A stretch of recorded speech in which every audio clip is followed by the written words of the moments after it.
Ani immoo Idris mo'annaan si fuudha. Asa karaa koo kan jiru. Jettee? Jala fararee sitti hima kunoo. Wixxeetiin kee ka beekamu guyyaa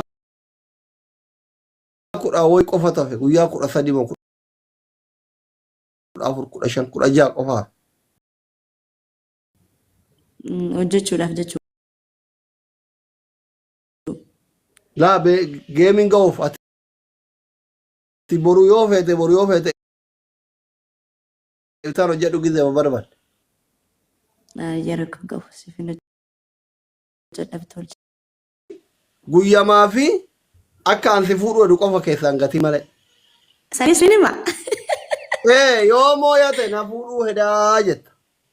Yoo mooyame mootu sin fuudhu naan jedhee ani immoo kaanii kaan dhiira jaalalan beene bultii waa'ee bultiin beene tan karaata turra.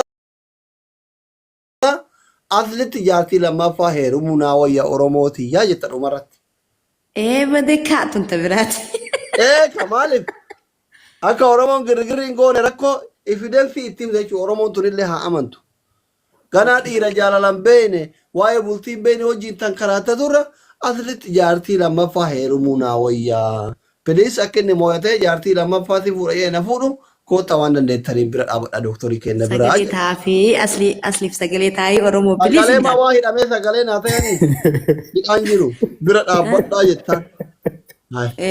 Bira dhaabbadhaa bilis Oromoo hin jaal. Akkas. Baacaa kootti ilma haadha kore duuban ushaa. Jala na tokko dhugeetiin jala xajjii qufee na rasaa jira baacaa. Wasakka dhaabbii. Minti ilaalanii ati. Rasullaa alaik. Haye. Akkas. Jettee? Fixadheera sii galee mi amma yaanni? Akka ajaa'ibaa naa gale. Eesh.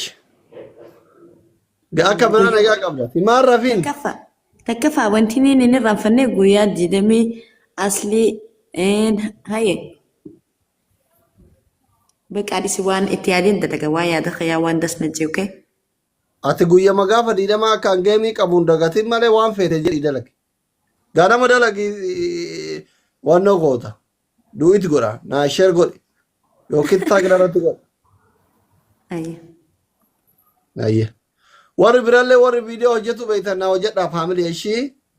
Warra koomentii jala deddeemee nama arrabsu kana laayinaa miskiina kunniin. Ana haftaamiin guutuun isaa na jaalata miskiina koomentii jedheeftee laayinaa. Every haftaam kana jaalanne jiru kun osoo ta'u meeqa giiftii naa kenna yeroo dhaqqee mijee kufate. Shuftu. Wallahi haftaamin tokkochisa. Haftaamin ka Oromoo biti. Ka Oromoo biti. Arabaa fi Faranjii fi Amaaruu na jaalata. Haftaamin. Waalaikum salaam wa rahmatullahi wa barakatuh. Wannummaan haftaamin rabbi isa godhuu fi waan onnee qulqulluu qabuuf. Haftaan baxaan wadda akkana namummaa malee namni hamadaalamuun waan waan bira. Haftaamin maaliif waan rabbi qaban itti kennuuf waan onnee qulqulluu qabuuf. Hiyyeessi hin hinaafaa. Hiwaanya hinaasidaa eessa rabbi duniyaa itti kenna waan nyaatee buluun qabu. Koomentii hiyyeessaa laalee naayise waa takka rakkoo qabu. Busuu haftaamuchi wadduu nyaallu akka hin dhageenye jenne viidiyoo jedha.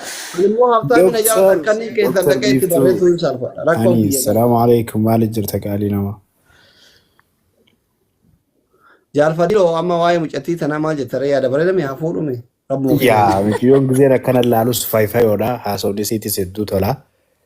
So tanaafuu isiinis cinqamtee ija hiruurra asii namni biraatis harakaata itti goggoruurra jaartii dooktar jaanii maqaan kunuu siifuu ni gaabeeta jaartii dooktar jaanii kabaja addaa harkatte. Ammallee isiin tun gurraatti yaada fakkaatti osoo an jiru maaliif jaalalaan warri diimarraa jaalalaan qabamtee bootti. Of course maaliif bocha ammaan booda ijjisii gammachuuf malee jaalalaaf yookaan gaddaaf himimaan hin boosne. Gurbaan bifuma kana laalee akkatti boochisaa waan. Kanaafuu imimmaan sanaatiin raaquu danda'uudha qabda aslii keenya isiin. Yoo nuti gurraalee wal bira dhaabbannee wal irraan haine diiman.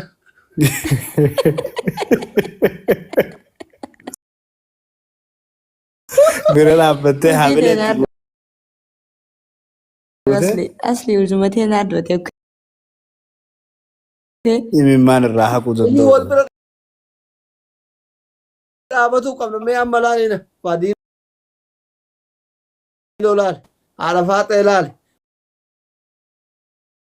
makii laale ibsaa laale Dima wal boochisaa ture onnee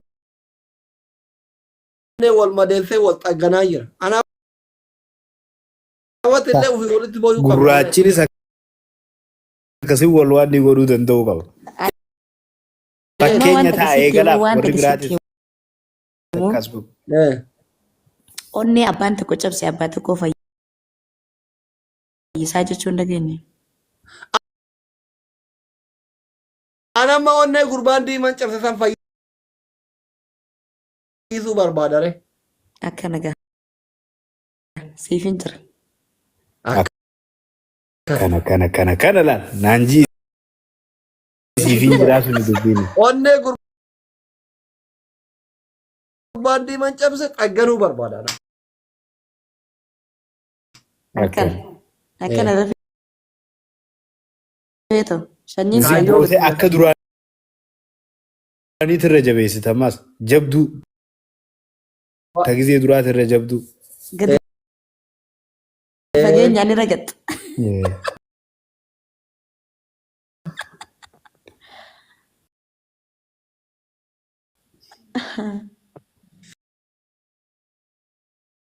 Ani ajaa'ibas dhageettan kaa. Kunoo fadhiilolee waadaa seene yoo ammoo yadha hin dhufa. Innis Kach Kaayiroo. Kaayiroo. Nu waddaachawaaleen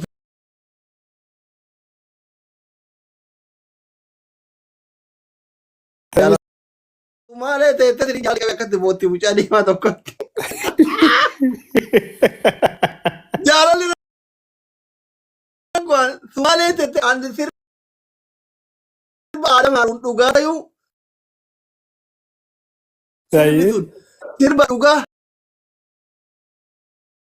daliila dhugaa waa'ee jaalalaa irratti ta'uu mucayyoota irratti bara. Maal jettee sirbitee sirbi jee?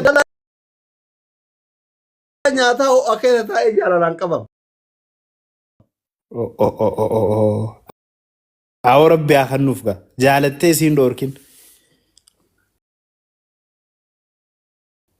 asli salaamu alaikum.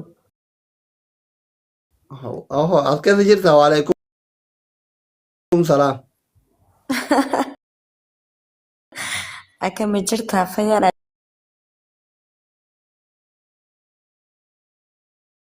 Jajjabaata. Jira wallah alhamdulillah. Jaalfadhiiloo wal beeytanii? Laa waliin beenu malee maali jiru maal fakkaate maali na galchite hoos jala bu'ee galgala kana. Afachuu kaasii galcha dhageeffadhu. Jaalfadhiiloo jechuun nama yeroo jalqabaatiif Oromoon gara tiktookii akka dhuftu godhe aarsaa guddaa kafalee ilillii